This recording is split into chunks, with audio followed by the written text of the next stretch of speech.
24절로 27절의 말씀을 함께 우리가 눈으로 보았습니다. 나더러 주여 주여 하는 자마다 다 천국에 들어갈 것이 아니요 오직 하늘에 계신 내 아버지 뜻대로 행하는 자만이 천국에 들어갈 수 있다라는 것이 지난주 주님의 말씀이었습니다. 그 말씀에 이어지는 말씀입니다. 무슨 말씀일까요? 중요한 것은 이 말씀이 산상수훈, 산 위에서 말씀을 교육을 하시는 비에티튜드, 그 산상수훈의 마지막 결론 부분이고 마지막 마침표를 찍는 부분이다, 이런 것이지요. 그만큼 중요하고 그만큼 의미가 있습니다. 사랑하는 성도 여러분, 마무리하시면서 주시는 주님의 말씀은 우리에게 지금까지 5장과 6장과 7장을 통틀어 가장 핵심적일 수도 있는 것이고 우리로 무엇인가 행할 수 있는 특별한 동기와 그리고 결단을 요구할 것입니다. I really hope that you take up your sunglasses, please. 사랑하는 성도 여러분, 이 말씀의 의미를 한번 살펴보십시다. 그러기 전에 제가 이런 말씀을 좀 드리고 싶습니다. 출애굽 때 이야기입니다. 하나님께서 당신의 백성을 애굽에서 인도하셔서 광야를 거쳐 약속의 땅 이스라엘로 인도에 내가시는 여정이 바로 출애굽 기약입니다. 애굽에서 나왔다, 출애굽한 것을 기록했다. 그것이 창세기 다음의 책이죠. 출애굽기. 거기에 따르면 이런 일이 있었습니다. 하나님이 택한 백성들을 인도해 가실 때 그걸 방해하고 회방하듯이 귀찮게 따라붙고 괴롭히는 존재 중에 하나가 아말렉 족속이라고 있었습니다. 그러니까 출애굽을 하여 한 200만 명이라고 예상되는 그 큰 숫자가 낮에는 구름 기둥으로 밤에는 불 기둥으로 인도하시는 하나님의 인도함을 받아 쭉 나가게 될 때 자꾸 걸붙이고 그 끄트머리에 사람들을 괴롭히고 힘들게 하는 겁니다. 그들이 바로 아말렉 족속이었습니다. 얼마나 이스라엘 사람들이 힘들었을까요? 그 부분에 있어서 지켜보는 하나님도 마음이 편치 않으셨어요. 그래서 하나님께서 그 아말렉 족속에게 특별한 미움을 주시고 그 민족, 죄를 짓고 당신의 택한 백성들을 회방하는 그 일로 인하여 멸절될 것에 대하여 약속을 하셨습니다. 어느 날 하나님께서는 시간이 오랜 지난 사울 왕이라는 자를 통하여 그 아말렉 족속을 멸절하라고 명령을 하십니다. 그것이 사무엘상 15장에 나오는 내용입니다. 사무엘상 15장의 말씀을 전후 상황을 살펴보면 바로 그러한 배경 속에 왜 하나님이 사울 왕에게 아말렉 족속을 멸절하라고 하셨는지 기록을 하고 있습니다. 아시죠? 사울은 이스라엘의 초대교회 초대왕입니다. 그는 남들보다 정말 용모가 준수했고 키도 헐칠하게 더 컸고 그 시대에 자랑이라고 여길 수 있는 긴 머리를 가진 자였고 심지어는 성품이 겸손하기까지 했습니다. 참 그럴듯한 사람이었는데 시간이 갈수록 초지일관하지 못하고 초심을 잃게 되고 변하게 되는 거예요. 바로 그러한 중에 하나님의 말씀이 주어질 때 그가 한 행동이 사무엘상 15장에 따르면 이렇게 표현이 되어 있습니다. 하나님께서 아말렉 족속을 멸절하라, 어떤 것도 남겨두지 말라라고 하셨건만 사울은 그 아말렉 족속을 쳐가는 동안에 그들이 가지고 있는 좋은 양, 좋은 소, 귀해 보이는 재물들 이런 것들을 따로 구별해 놓는 겁니다. 그리고 별로 좋지 않아 보이는 것들을 부수고 멸절해 가는 겁니다. 잘못된 것이지요. 하나님께서는 사무엘 선지자를 보내셔 네가 왜 이렇게 했느냐라고 물으세요. 그럴 때 이 사울 왕의 입에서 나오는 말은 구질구질한 변명이었습니다. 하나님은 나에게 멸절하라 했지만 가보니 멸절하기에는 너무 아까운 꽤나 가치가 있어 보이는 튼튼하고 건강한 소와 양이 많았기에 내가 그것을 따로 살려두었고 그것을 통하여서 하나님 앞에 번제를 드리면 좋을 것 같아서 멸절로부터 제외시켰다, 이런 얘기를 합니다. 바로 그럴 때 하나님의 감동을 받은 사무엘 선지자가 사울 왕에게 한 말이 있습니다. 그 말은 두고두고 믿는 자들에게 회자되는 말입니다. 유명한 말이지요. 그 말이 무엇입니까? 순종이 제사보다 낫다라는 거예요. 하나님의 말씀대로 하는 것이 좋지 괜하게 하나님을 위한답시고 하나님께 영광을 돌린답시고 하나님께 좋은 것으로 제사 드리는 것이 좋겠다 하는 바로 이와 같은 마음 상태는 너 자신을 속이는 것이고 하나님의 말씀보다 다른 것에 더 우선순위를 둔 잘못된 행동이다라는 겁니다. 거기서 강조된 것은 바로 순종이라는 거예요. 따라서 순종은 이처럼 드리는 예배보다 나은 것입니다. 이렇게 멋지게 준비되어진 예배, 세련되게 갖추어진 프로그램, 이런 것으로 하나님께 영광 돌린다라고 생각하면 오산입니다. 진정 하나님이 기뻐하시는 일은 우리가 크리스찬으로서 예수 믿는 자로서 이 예배당 바깥에서 즉 세상에서 빛처럼 소금처럼 살아내는 것, 하나님의 말씀에 순종하여서 그 아버지 하나님의 뜻대로 예수 그리스도를 통하여 믿어 구원에 이르고 영생에 이르는 것, 그게 진정 순종이요 하나님 아버지께서 귀하게 여기는 겁니다. 지난주의 말씀을 살펴보실까요? 나더러 주여 주여 하는 자마다 다 천국에 들어갈 것이 아니요 하늘에 계신 내 아버지 뜻대로 행하는 자라야 천국에 들어갈 것이다 라는 말씀과 일맥상통합니다.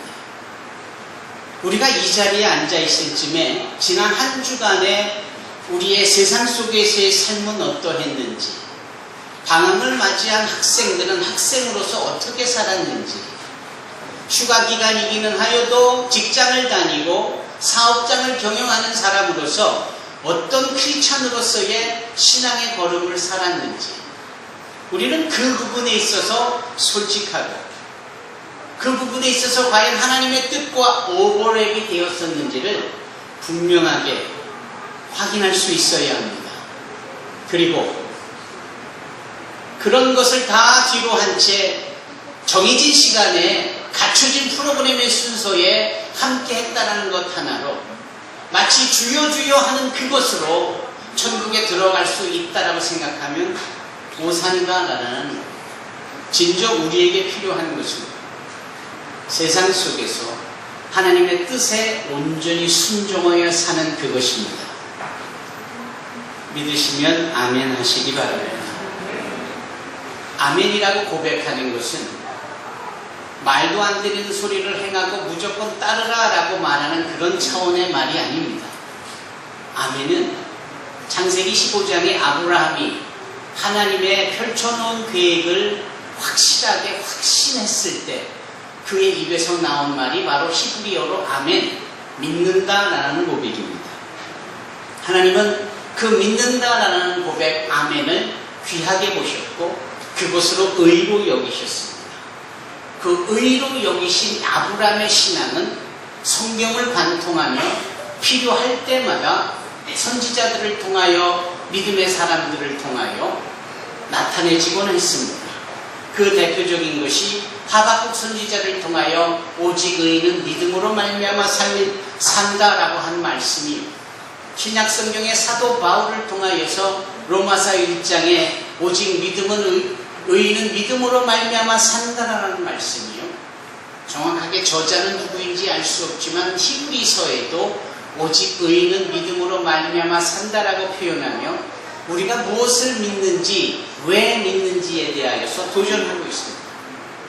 제가 여러분들에게 아멘을 하라라고 하시라라고 한 이 말씀의 의미는 바로 내가 뭘 듣고 뭘 믿는지에 대한 정신을 차려 분별하라 이런 뜻이기도 합니다.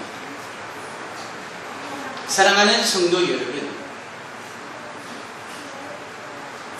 사울의 이야기를 통하여서 우리는 순종이 얼마나 중요한지를 알았습니다.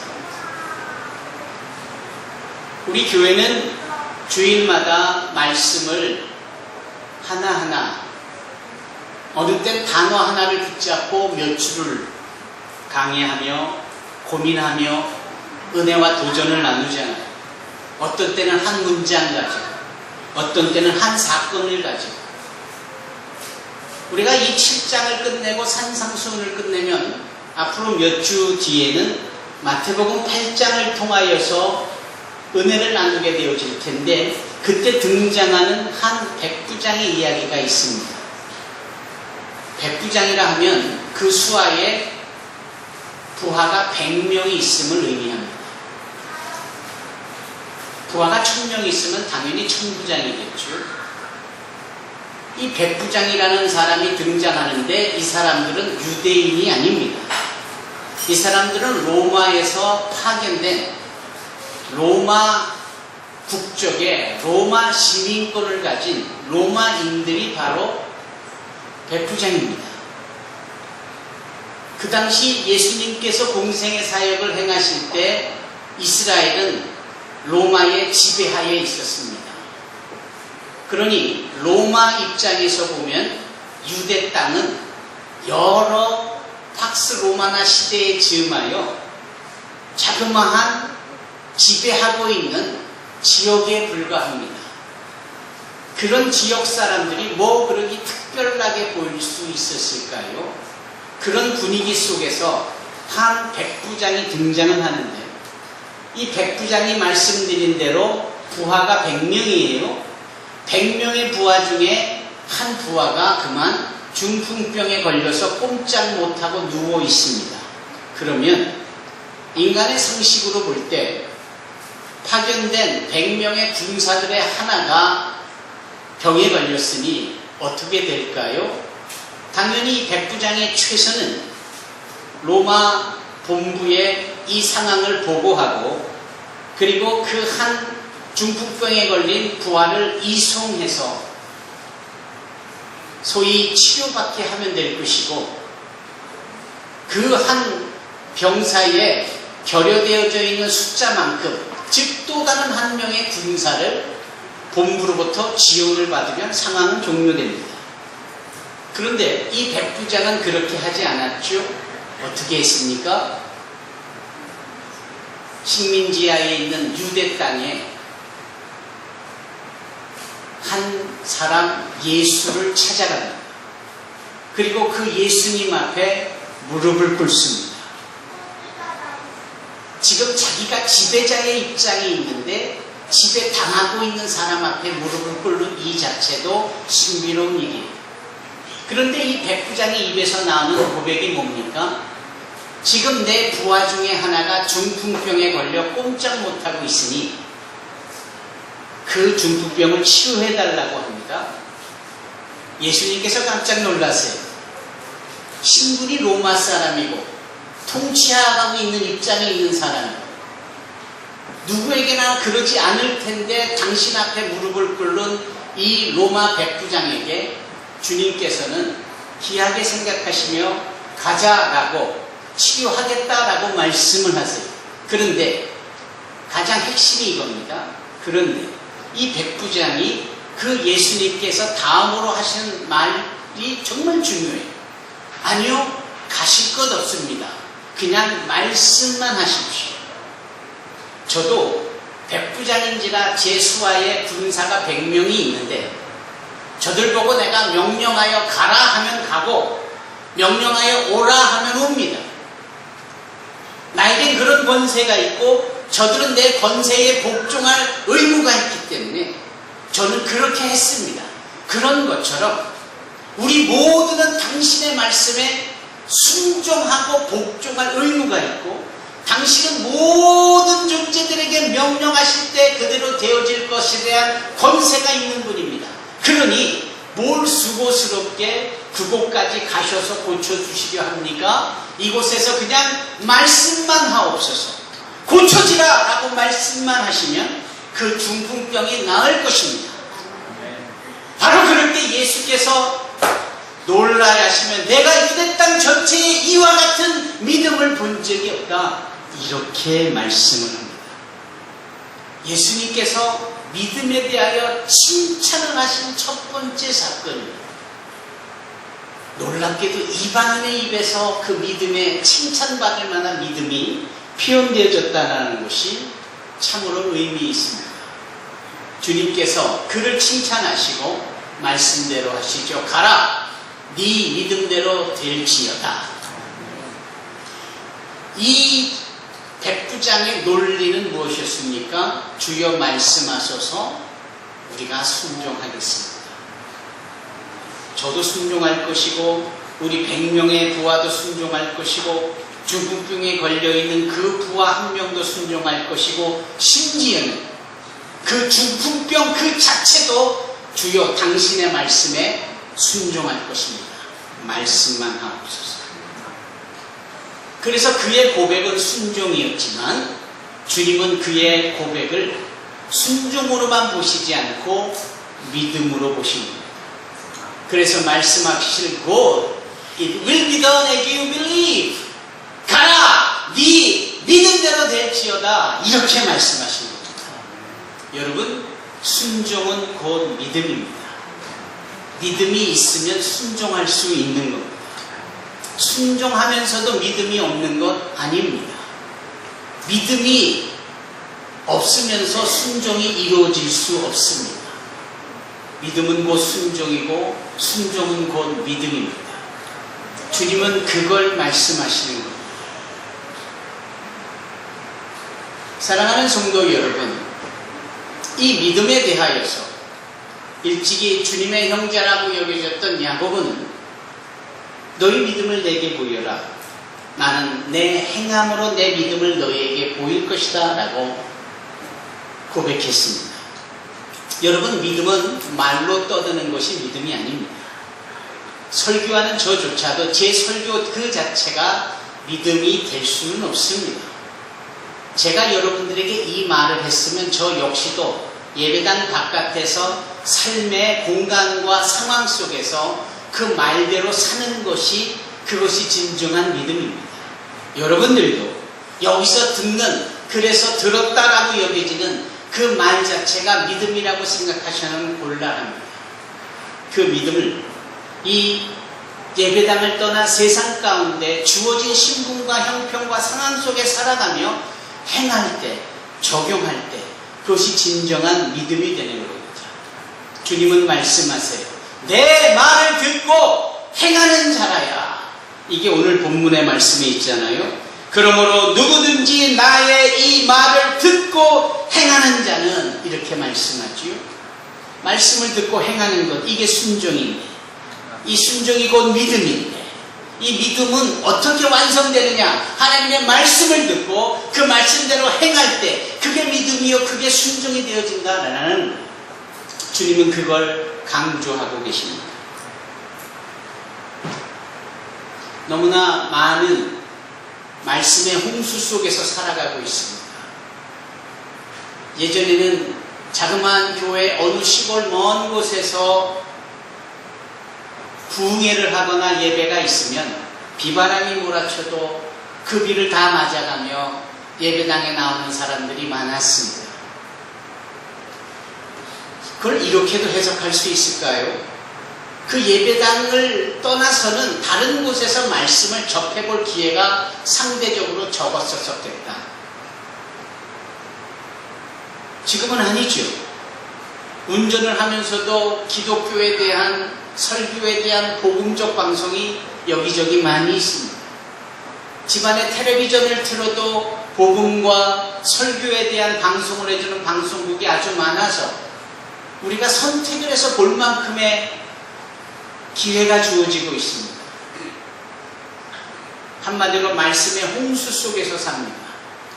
그 말씀을 듣고 또 듣고 또 듣다 보니까 이제는 지식으로 채워진 말씀에 대한 정보가 가득합니다. 그래서 이왕 듣는 말씀은 좀 더 자극적이고 좀 더 말초 신경을 건드리고 좀 더 눈물을 짜내는 감흥적이고 아티피셜하게 뭔가 인위적으로 그 말씀을 쪼갠다는 그러한 표현으로 이렇게 저렇게 기술적으로 표현하려는 내용들이 참으로 많습니다. 어쩌면 저도 그 중에 하나일 줄 모릅니다. 새겨들으시기 바랍니다.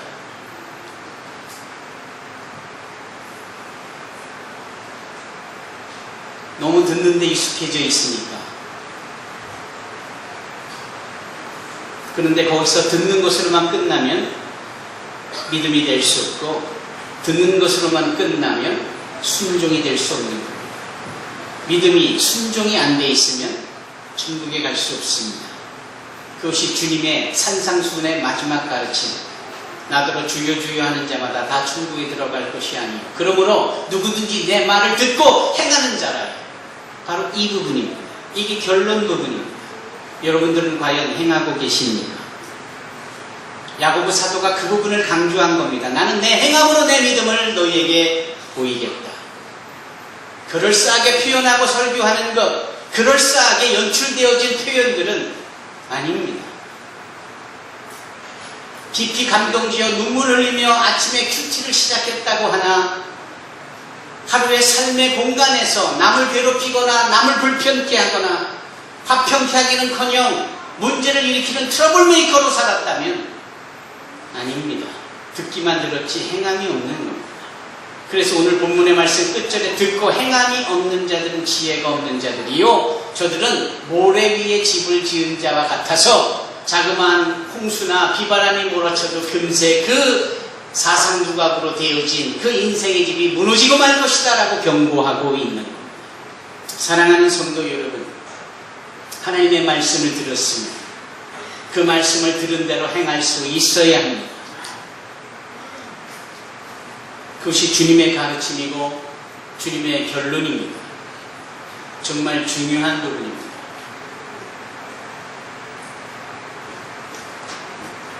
이스라엘 사람들이 또 그곳에 몰려든 많은 이방인들이 집을 쉽게 지어요. 평소에 보면 평지 같고 꽤 괜찮아 보이는 지역인데 그래서 집을 지으면 큰일 납니다. 왜냐하면 곧 이른 비와 더불어 늦은 비가 올 때가 되거든요. 그러면 순식간에 그 평지가 강으로 변합니다. 그렇게 해서 낭패를 본 유대인들이, 이방인들이 한두 명이 아닙니다. 요즘 텔레비전을 보면 저 남인도에 큰 비가 와서 깨라라라는 지역인데요. 비가 와가지고 그 강물에 그 흙이, 토양이 휩쓸려가면서 그 옆에 몇 층짜리 집이 서 있다가 그 기둥이 그 화중을 견디지 못하고 옆으로 비틀어 넘어지면서 집이 무너지는 뉴스를 쉽게 볼 수 있습니다. 한눈에 봐도 이 인도 사람들은 지하를 파지 않더군요. 인도를 수태게 다녀봤어도 지하를 파놓은 건물들, 집들을 찾아보기 어렵습니다. 그러면 쉽게 무너지는 겁니다. 반대로 우리는 지하를 팝니다. 상대적으로 든든하지요. 기초를 중요하게 여기기보다는 땅값이 워낙 비싸고 국토가 작으니까 효율적으로 사용하기 위하여 용적률을 높이기 위하여서 지하까지도 사용하는 거죠. 또 추운 겨울을 견디기 위해서 창고로 쓰려고도 하고 뭐 그런 용도로 지하가 있는 거지.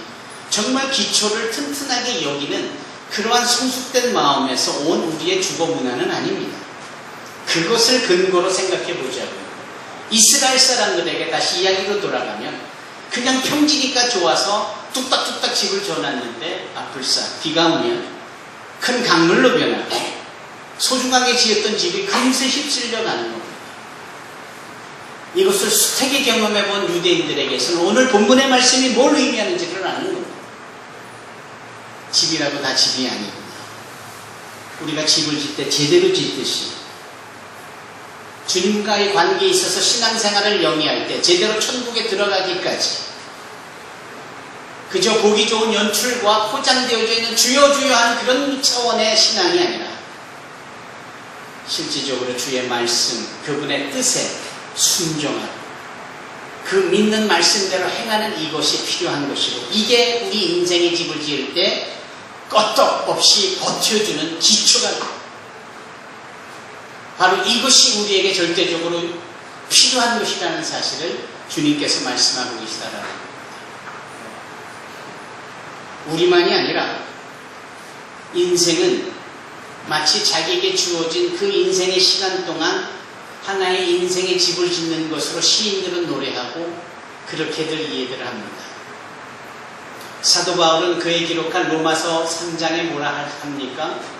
너희가 열심히 쌓기는 하지만 심판의 날에 진노받을 것만 잔뜩 쌓아놓았다, 이렇게 탄식하던 얘기하죠.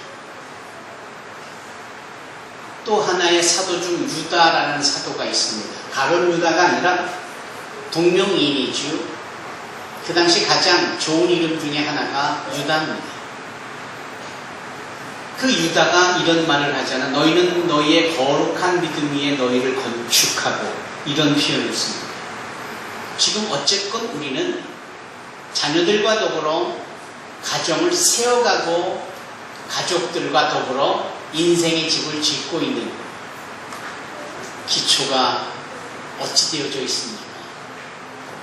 과연 주의 말씀을 듣고 행함으로 지있는 자처럼 기초를 든든히 주춧돌 삼아 그렇게 집을 지어가고 있는 모습일까요? 아니면 주의 말씀을 듣고도 행함이 없어 지혜 없는 자처럼 그렇게 모래 위에 그냥 집만 뚝딱뚝딱 지어놓는, 언제 쉽게 무너질 수 있는 그러한 집을 짓고 스스로 만족해하고 있는 모습은 아닌가요? 오늘 본문의 말씀이 저희들로 하여금 그것을 권면하고 있습니다. 선택은 저와 여러분들의 몫입니다. 온몸을 부르르 떤다 라는 의미의 쾌락이라는 영어 단어가 있습니다. 성령을 받았다라고 여겨지는 이 사람들은 성령을 받으면 항상 몸을 부르르 떠옵니다. 그래서 그분들을 일반 교단에서는 퀘커 교도라고 말합니다. 이 퀘커 교도에게 정말 우리가 배울 점이 딱 한 가지가 있는데, 그네들의 예배관입니다. 그 예배관은 무엇이냐면, 예배는 예배당 안에서 드리는 예배가 예배가 아니라 예배당 바깥에서 삶으로 드리는 것이 예배다. 그러니까 이렇게 설교를 듣고 축도를 마친 후 소위 예배가 끝났다라고 해서 이 예배당을 나가는 순간부터 진정 우리의 예배는 시작이 되는 겁니다.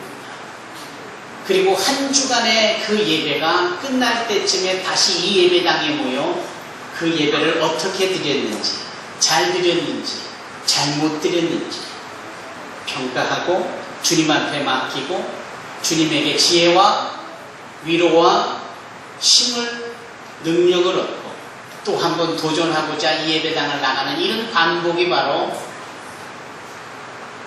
예배라는 겁니다.